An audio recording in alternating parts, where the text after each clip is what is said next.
Hello family, good afternoon. It's early evening, isn't it? Yes, early evening. Hello family. Welcome back to my Vlogmas 2020. Sobolo here. Today is the 10th of December, day 10 of Vlogmasing. So today, I wasn't really going to do much because I was just going to take the time to relax, to rest. All I did was, after having my lunch, I went to have a nap because I needed to rest. I needed to sleep, really rest after all the running around trying to fix my laptop. So thank you very much for riding with me. Thank you very much for always being there, for encouraging me. So today what I thought about doing is, since I'm not going to be out and about, it's also good to be in. Yeah, it's very good to be in. And I feel rested, I feel well. Yes, and so what I'm going to do is, I'm going to look at my videos because I've had so many questions, you know. There were so many questions asked of me. And then just answer some questions. So I'm going to answer some questions. Let me see. I'll probably look at the ones that I've pinned. One thing I found is that I'm learning a lot as well on the YouTube platform. With my YouTube family, I'm actually learning a lot. There are a lot of things that we're sharing. Hello, mister. You going to sleep? Yeah. Yes, so thank you so much for stopping by. You like my hair? It's got a blue tone in it. Thank you for stopping by. I feel the love, I feel the warmth, and people message me from all over the world. Thank you, Esrine. Thank you so much from the Caribbean. You are my number one sister. Thank you so much. You've been so kind. And I find that the majority of the people that comment on my channel are full of positivity. Thank you so much. Encouragement. When I ask a question, someone always answers it, which is really a blessing to me, that there are people there I can connect with. We have never met, but we're able to connect as one family because we're one people. So when someone is doing something, we have to chip in, we have to help. So we have to share the knowledge, we have to share the information. And I think that's what makes us human. We put ourselves in the place of other people. So I'm very, very grateful for that I have an audience that is really inspirational, because you're also inspiring me. We're all getting inspired on this channel, you know, one way or the other. I'm learning, you're also learning. So I'm just being myself. So I'm glad that there are a lot of people who are connecting with that part of what I'm trying to do for all of us. Thank you. Yeah, the main question that I get asked all the time is, can you tell me why you chose Ghana and not Congo? And for that, obviously I'm doing this video so that it can answer a lot of the questions, because not everybody goes back and reads. I felt, oh, I should just sit down and do something like this today. Yes, thank you very much. Yes, the main question we get asked all the time is, why did you choose Ghana and not Congo? Why?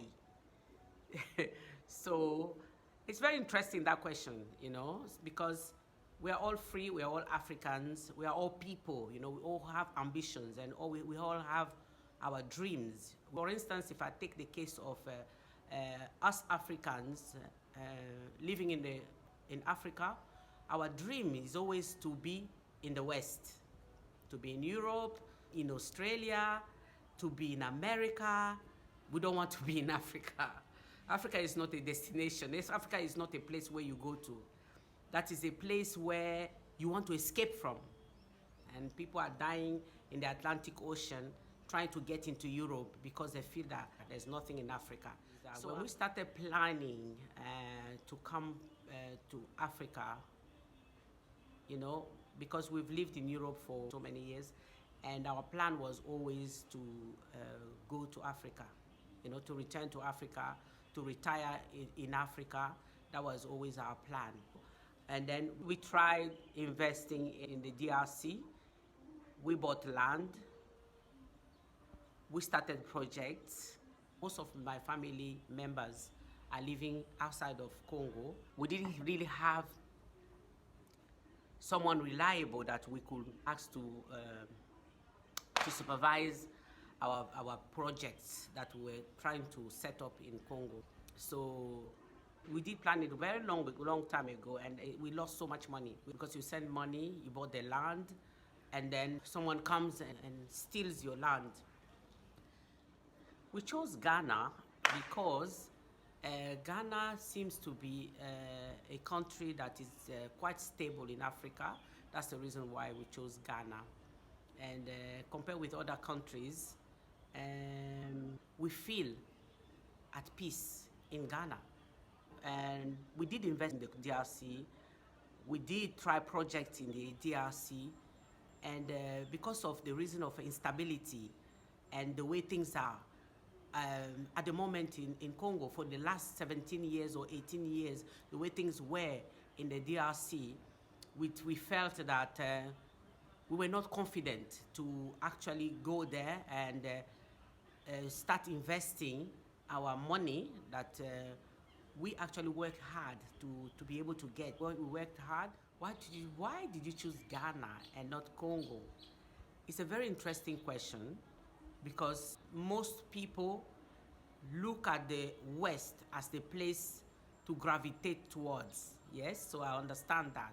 But for us, who have lived in Europe for so many years, the children were born in Europe and everything, we've lived there for so many years, we worked there for so many years, we felt when we're looking at countries, we look at the Gambia. In those days, we're going back like 12 years now when we've been looking towards Africa, because it gets to a point where you actually start thinking about your life and you start thinking about where you are, and then there are situations or things that you are not really pleased with, and then you want to make a change. So we started looking at Africa well before we started looking at Africa.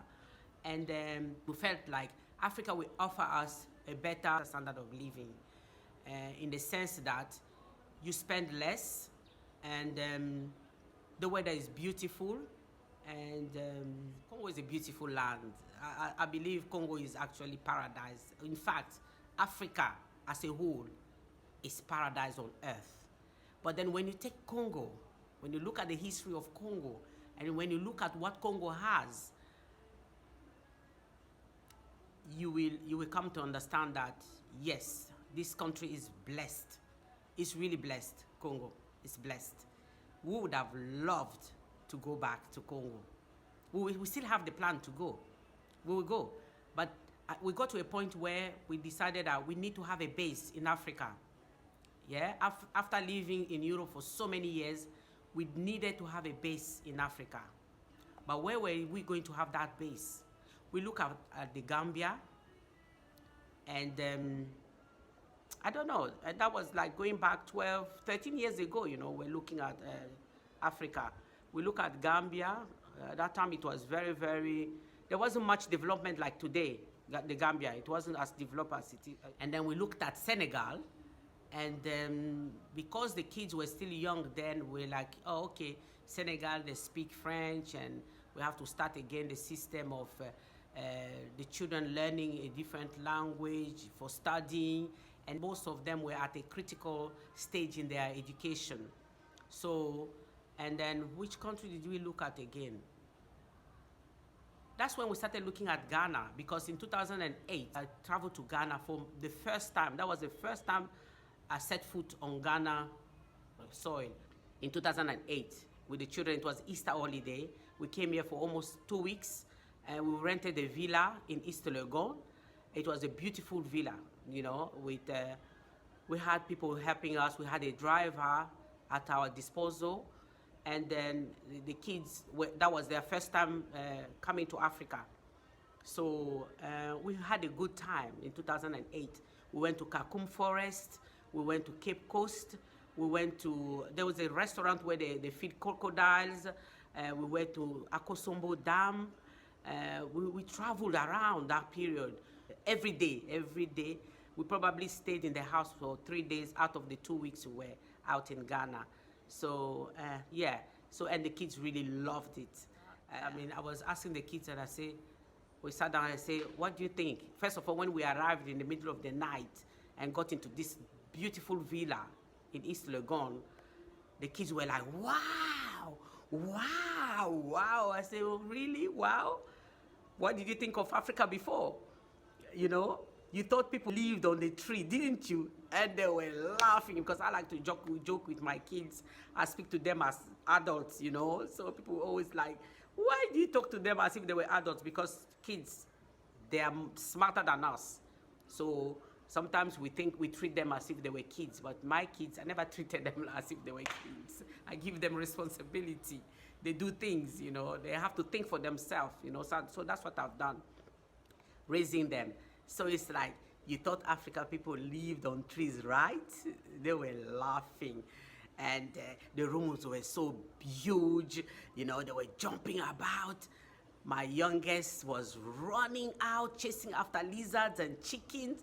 It was so nice, you understand? It's like, wow. Because sometimes we put our fears in the kids, but the kids are free-spirited.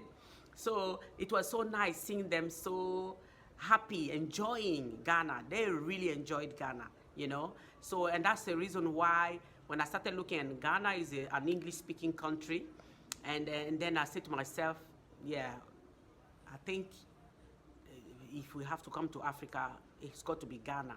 And even at that time, we were planning to come to Africa. We were planning, and then when I told the kids, would you like to come and live in Ghana? They were like, yes, yes, yes, yes, obviously. They had people helping us and that type of thing, you know. The food was done. When you wake up, your breakfast was set up. And then we had the driver there. Whenever we decided to go anywhere, the driver would come. Obviously, we hired the car. And then we hired a driver who took us everywhere. He was also serving as a tour guide. So he took us to all the places of interest for tourists. That's where we went. Yes, we loved Ghana. From a long time, we've been looking at Ghana. We've been following the progress of Ghana. Living in the UK, I have a lot of Ghanaian friends.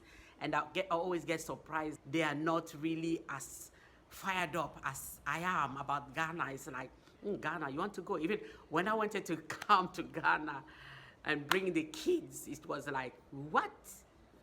Why are you going to Ghana? Why? Where are you going to go? First of all, because I have a few friends that are from Ghana, and I know that Ghanaians build houses. They build their houses, big, big houses, and then no one lives in them. So I just say, okay, there must be a house that is empty from my friend, or they know another friend who knows another friend. Who knows another friend, who knows another friend, you know, they know friends that we can rent us their villa. I didn't get anyone, even though I had friends, but it's like, they were very hesitant, you know, it's like, would this woman really want to go to Ghana? But I like to encourage and expose the children to different environment, and so that they can, later on, they will choose for themselves, you know. When we have the opportunity, we invest in them so that later on they are nicely well equipped, you know, to choose right, you know. So that's what I did. So when I asked, they don't have any accommodation for renting. So what I did was I just went online. After asking around, do you know anyone who's got a house, a flat, somewhere I can rent, you know, for us to stay during the Easter holiday in Ghana? I wasn't being encouraged to go to Ghana. So what I did was I just went online and I went to search for villas for rent in Ghana. And I came across a website. It was Ghana Villas. Yeah. I mean, the guy who was managing it was Felix. I went there, looked at the villas. He didn't have a lot of villas at that time. The villas we chose was Villa 2 in East Legon. Nice, beautiful villa. He only had 5 houses he was renting out, you know, managing.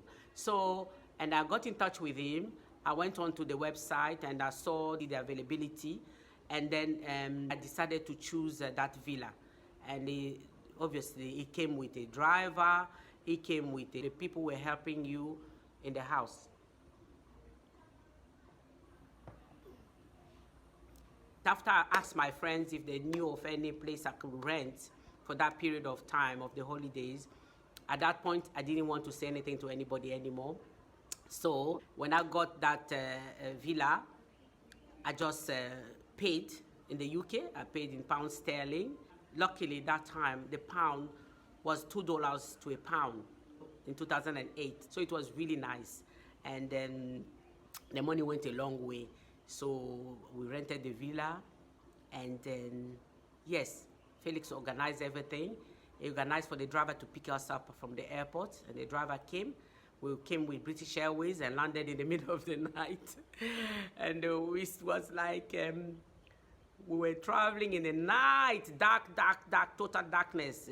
Bear in mind, we were not used to that kind of darkness. So we were traveling in the night, and then we were like, oh gosh, where are we going? Where are we going? It was so pitch black everywhere. And then we arrived at this accommodation, and then he beeped, and the security guards, he opened the gate, and when we drove in, it was like, wow. They were just wow. And then when we walked into the house, it was AC, cool and everything. The kids were getting very, very excited. And this is the part of Africa I really wanted to show them, so that they don't think, oh, Africa is some remote place that is so like, oh, I don't want to go there. And that's the impression I always had from my friend from Ghana. It was like, I don't want to go there. And then when we arrived, yes, and it was the next day, then I called one of my friends and I said, listen, I'm in Ghana now. I said, what? You know, they say, yeah, we arrived safely and this and that, because it was like, oh, be careful, you know. You know, Ghana, you have to be careful, And I'm one of those people that when you tell me no, or you tell me I can't do something, that is the motivation I need. Like when I promised to do the Vlogmas, and then my PC, my laptop was messing about, and I said, no, PC, laptop, you cannot fail me. I can't fail in my mission to complete this task. Even if I don't complete it, you know, I think at least I would like to try my best. So that's why I had to really do everything for the computer to be sorted. So that's basically the reason why I got attached to Ghana. And like I said, it was my first time also arriving in Ghana, and I really loved it. It was really nice in 2008. Now it's so much developed, you know, and it's getting dark very quickly. I keep saying it gets dark very quickly, so I had to go in and put the lights on. So yeah, so I don't know where I was. So that was to answer the question about why is it that we chose Ghana. Ghana, I don't know, I just fell in love with Ghana. And like I was saying, in the UK, it's like when I went back and I said, oh, I went here, we went there, you know, we visited here. My friends were like, eh? When I go to Ghana, I don't even step out. My family will tell me, don't go out, because, oh, you know, you never know, don't go out. So we tend to stay indoors, and we arrive, we stay indoors, and until the day we leave. And I said, what a waste. What a waste. What a waste of time. You pay all that money to go on holiday, and you stay indoors because you're scared of people like you. I don't know. Anyway, that's what it was, you know. And that's what I find, that a lot of people are so scared, you know, so scared of Africa. You know, Africa has its own problems. We know Africa has its problems. But if we're all running away from here, and then other people are actually making Africa work for them, yeah? People who are not Africans, they make Africa work for them. We have to start thinking. We can't just be scared of Africa, and we can't just always rely on the government. Oh, by the way, the election results came out yesterday, and is the current president who is remaining president. His Excellency, President Nana Akufo-Addo, he is the president still. There's still a lot of tension still. There are people, you know, there's violence erupting in several parts of Ghana. And We just pray that there's peace. There's peace so that we can move forward, you know. During elections, it's always like that. We just hope, we prayed for peace, for there to be peace, because there's no point us killing each other because we disagree. It's the same country. We are the same people. We must come to an agreement. We don't all have to win. You know, sometimes we lose, sometimes we win. But we need to start looking at ourselves as the same people. We are all humans. We all belong to the human race. We are all one people. So we must bring unity among ourselves. We will have different ideas, different opinions, but we all have to come together for the good of all of us. Because we all leave, we all disappear, but Ghana will remain, Africa will remain. So we must work towards one Africa, one nation. We can't just be divided all the time. It's this and that. Anyway, I'm not a politician. I don't like to get involved in politics. So that's just me. So that was a question. I think it's a long question. I tried to answer. Did I answer it? The reason why we came to Ghana instead of Congo. Let me see, what other question? And also for people like, you're going to Africa? What? You're going to Africa? After being in Europe for so many years, you're really going? Even when we're getting ready now to leave, it was like, people were like, are you really going? And even after we had arrived, came here, we were living here for about 3 months. When we spoke to some of our friends, they would be like, are you really gone? Are you really living in Africa? I know it's the way we've been conditioned to think that Europe, the West, is the best place for us. Yes, Europe is good. Europe is nice. Europe has got infrastructure. Europe has got everything working nicely. There's light 24 hours, 7. And there is water running. The roads are good. And there's light on the street. Everything works. Everything is nice. It comes nicely packaged. But at what cost? We got to a point where we felt like, I'd rather live poor in Africa than live in the middle of abundance and I don't have peace. I don't have the financial freedom just because I want to be comfortable.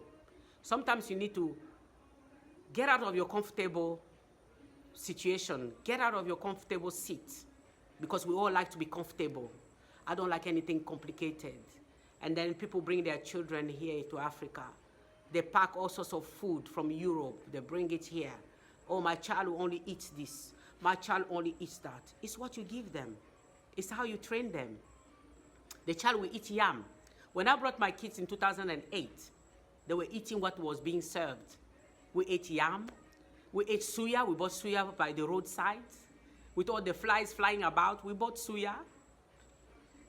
I had to buy suya for them to explain to them the story behind the suya buying. We lived in Nigeria with my dad, who was working there as a representative of our airline, national airline. And so we were expats in Nigeria. So when my dad came back from work, every evening he would bring us a packet of suya, all wrapped up nice in newspapers. And my dad will bring us the suya, the meat, the intestine, all sprinkled with powdered pepper and onions. We used to love that. So when I saw that, I think we're driving down Osu with the kids. And then we stopped and we bought it. And, and then we took it to the house. They were so happy. And I said, yes, this is what my dad used to do. He would bring us the suya, we sit down and we eat it. They ate suya, they never fell ill.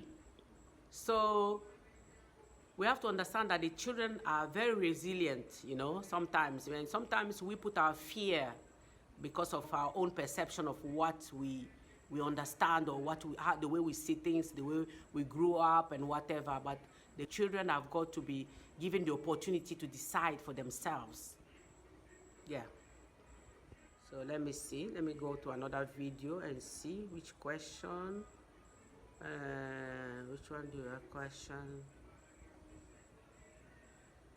So, and then I got other messages of people who they are also looking at our videos, they get inspired, and the fact that we actually show the process of getting to where we got to is just to encourage everyone to go for their dreams. We need to go for our dreams. We all have dreams, but sometimes friends, family, environment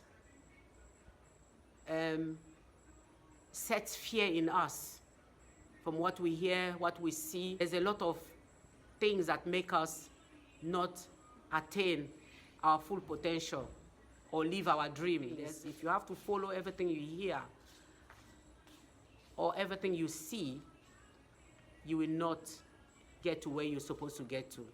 Sometimes you have to, your vision has to be like this, where you're looking straight ahead. You don't look left, you don't look right, because when you start looking left and right, you have the fears.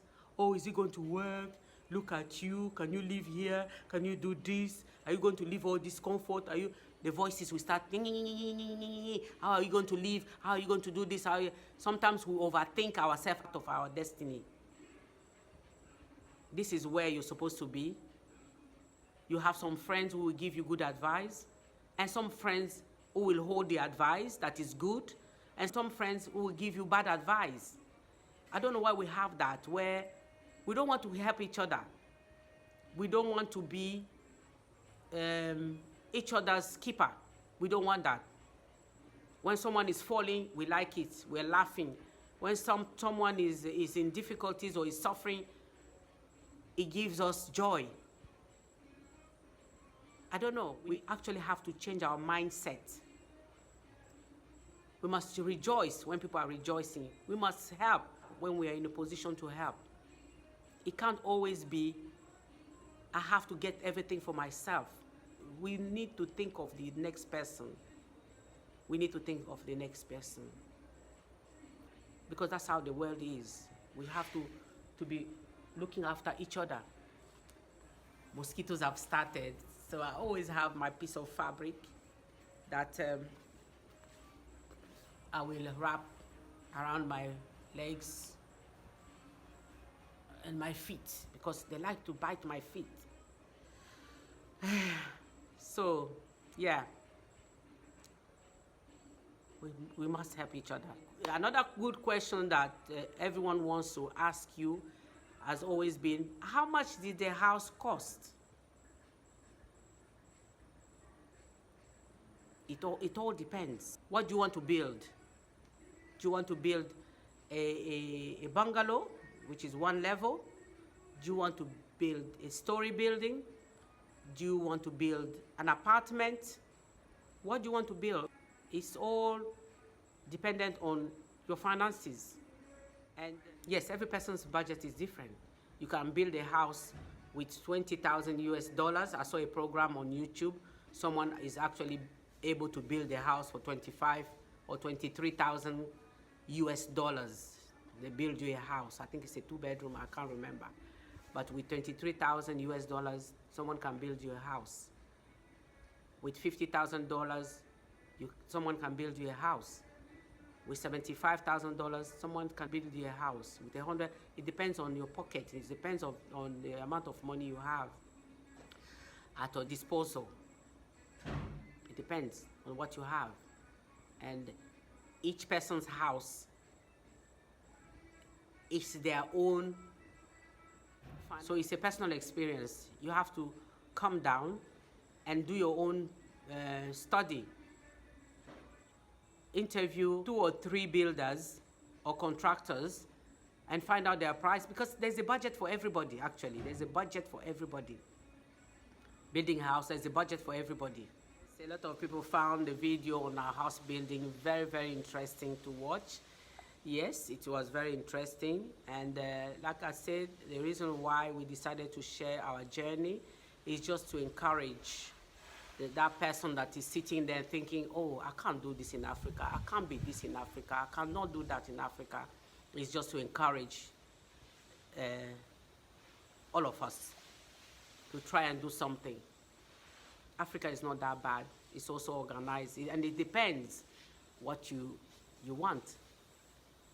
And you know, because there are people who say, yeah, I moved to Africa, but it didn't work out. You know, Africa is this, is that. From what I know, and from the friends I've befriended, people I've come across, everybody has their own journey in life. Everybody has their own journey in life, yeah? And it depends on your mindset. If your mind is not prepared for a life in Africa, devoid of every comfort that you can have in the West, if your mind is not prepared, you will not make it. You will run back to what you know. You will run back to your comfort, you know. Yeah. My plants are being watered. We are in Africa for the long haul. Whether there's no water, whether there's no electricity, whether there are holes in the road. When it rains, there's erosion, there's water making the holes on the road, there's muddy and all that, there's flooding, whatever. We saw that, we see that. But we say to ourselves, we'd rather be in that environment than be where we are, where we are not going anywhere. We have the impression that we are going somewhere, but in reality, we are not really going anywhere. So that's what our mind was like, no matter what. Even if we must have the right mindset in life, because it's the difference between you succeeding and not succeeding. It's the right mind. Everything is in the mind. When we allow other things to come in, other thoughts, other voices to come in to disrupt our thought process, that's when we get into trouble. We have to have a vision, and we must have a plan we stick to, you know. Remove every distractions so you can achieve your goal. This is the kind of advice I can give. This is a time to wise up. If you have the plan to come out of slavery, to come out of bondage, you must stick to a plan. Let me see.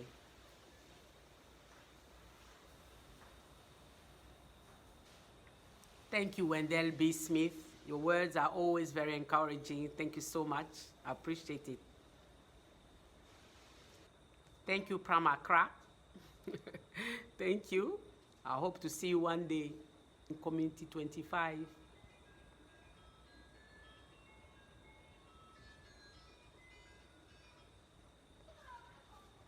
Anyway, I've been going on and on and on and on. I hope it's even got dark, because I was resting, and I came out a bit late. Yeah. But I hope I did answer a few of the questions. Yes, Vlogmas, day 10, 10th of December 2020. Thank you for joining me on this journey of my Vlogmas. You've been very encouraging. Thank you so much. May God bless you all. God bless you. God grant you your heart's desire. Be consistent. In life, you have to be consistent. And you have to be honest. And you have to have integrity in your dealings. That's what helps. Be kind. Be good. Be blessed.